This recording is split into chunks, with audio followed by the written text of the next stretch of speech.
यही इलेक्शन के टाइम में रखा जाएगा।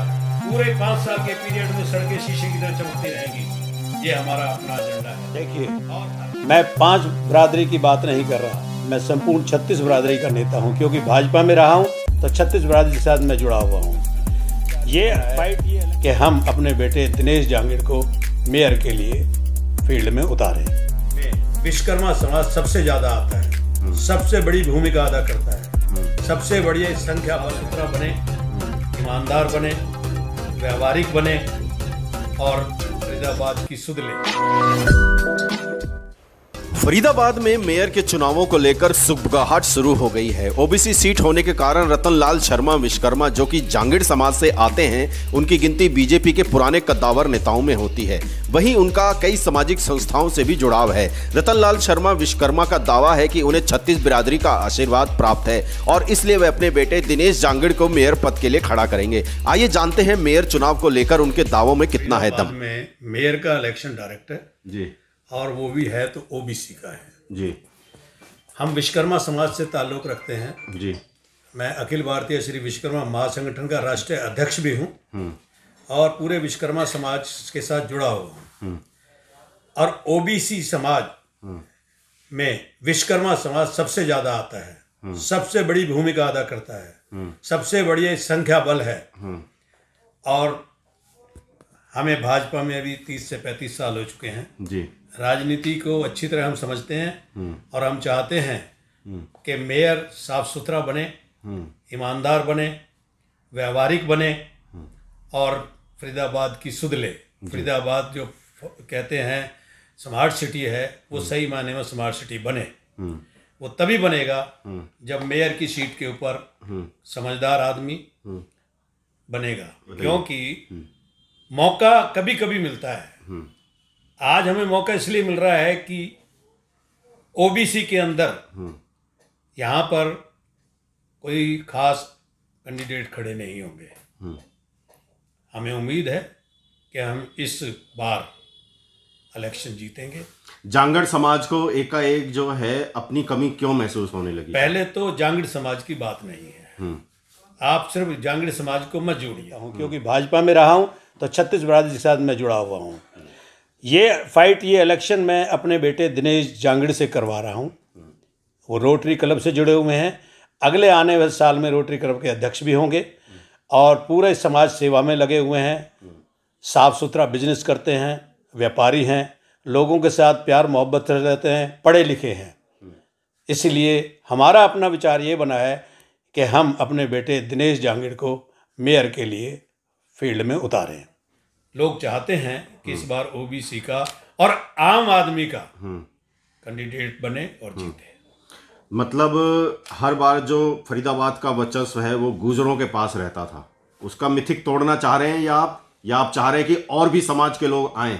मैं ये बात नहीं कहूँगा कि हम गुजरों के बारे में या गुजरों के अगेंस्ट जा रहे हैं या उनका मिथिक तोड़ रहे हैं। मैं सिर्फ ये कहूँगा कि हम चाहते हैं कि और हमारे जैसा छोटा समाज और पूरा भारत ओबीसी के ऊपर चल रहा है।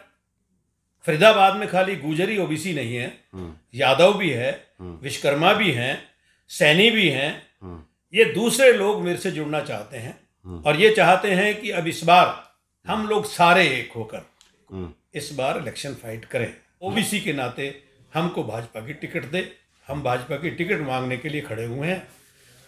हमारी कोशिश है और हमें उम्मीद है कि भाजपा हमें टिकट देगी।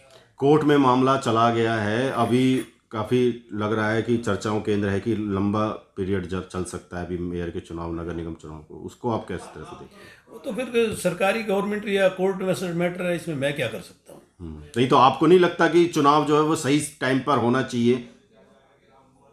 देखिए, हम तो कहते हैं अगर ये वार्ड बंदी करते ही नहीं, 45 वार्ड अगर तरीके से बनाते तो ये मामला ही नहीं जाता ना कोर्ट में। मैं वार्डों की लड़ाई इसलिए नहीं लड़ रहा क्योंकि मैं मेयर की लड़ाई लड़ रहा हूँ। लेकिन मेयर तो पूरे फरीदाबाद का होगा ना जी, हर वार्ड का होगा। वो देखिए, वार्ड की लड़ाई पार्षद लड़ता है। पार्षद को पता है कि मेरा वार्ड खराब हुआ है कि ठीक हुआ है। मेरे लिए तो पूरा फरीदाबाद एक होगा, मेरे लिए तो सारे पार्षद एक होंगे, सारे वार्ड एक होंगे। इसमें मैं कि वार्ड बंदी गलत हुई है इसके बारे में मैं अपनी तरफ से कोई चर्चा नहीं करना चाहता, क्योंकि काउंसलर के बारे में अपने विचार ही नहीं है तो चर्चा क्यों है। चर्चा तो उसकी करेंगे जिसको हम लेके बैठे हुए हैं, जिसके लिए हम चल रहे हैं कि हमने मेयर लड़ना है। हमारे लिए तो सारे पार्षद बराबर होंगे, चाहे वो भाजपा के हों, इंडिपेंडेंट हो, कांग्रेस के हों, कोई भी हो। बस एक ही बात फिर कहता हूँ, पुराना भाजपा का कार्यकर्ता रहा हूँ, अच्छी पोजीशन पे रहा हूँ, हमेशा हमने भाजपा को जिताने में तन मन धन से साथ दिया है और आगे भी देंगे, क्योंकि हम भाजपा में हैं।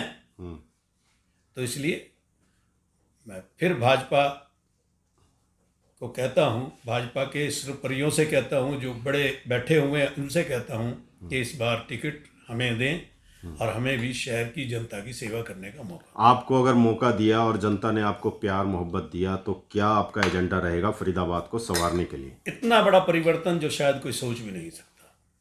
सारे जितने भी पार्षद होंगे सबको सम्मान बराबर मिलेगा। ये नहीं ये उस पार्टी का, ये नहीं ये इंडिपेंडेंट है, ये नहीं ये। पूरे शहर में स्वच्छता अभियान, पूरे शहर की सड़कें जो हालत आज आप देख रहे हो, इसको बिल्कुल दुरुस्त और सही रखा जाए। ये नहीं कि इलेक्शन के टाइम ही रखा जाएगा, पूरे 5 साल के पीरियड में सड़कें शीशे की तरह चमकती रहेंगी। ये हमारा अपना एजेंडा है। और हर पार्षद को बराबर की धनराशि मिले जो अपने एरिया को वो संभाल सके। हमारी किसी से भी, किसी पार्टी से भी, किसी भी काउंसलर से, चाहे वो किसी पार्टी का हो, इंडिपेंडेंट हो, महिला हो, कोई भी हो, हमारे लिए सब सम्मान होंगे और सम्मानित होंगे जी। लेकिन मेयर को तो कठपुतली समझा जाता है, चाहे किसी की भी सरकार रही हो। मेयर ऐसा चाहिए जो नाचता हो, कठपुतली हो। लेकिन आप लगता है कि आपकी पावर इतनी रहेगी, हालांकि डायरेक्ट चुनाव है, लेकिन मेयर आपको लगता है कि इस तरीके से होगा शहर का? ये तो सामने आने के बाद ही पता लगेगा। शायद हमसे ज़्यादा सख्त और हमसे ज़्यादा स्वच्छता लाने वाला एडमिनिस्ट्रेशन पावर आने के बाद पता लगेगी। ठीक है, चलिए, बहुत बहुत धन्यवाद सर।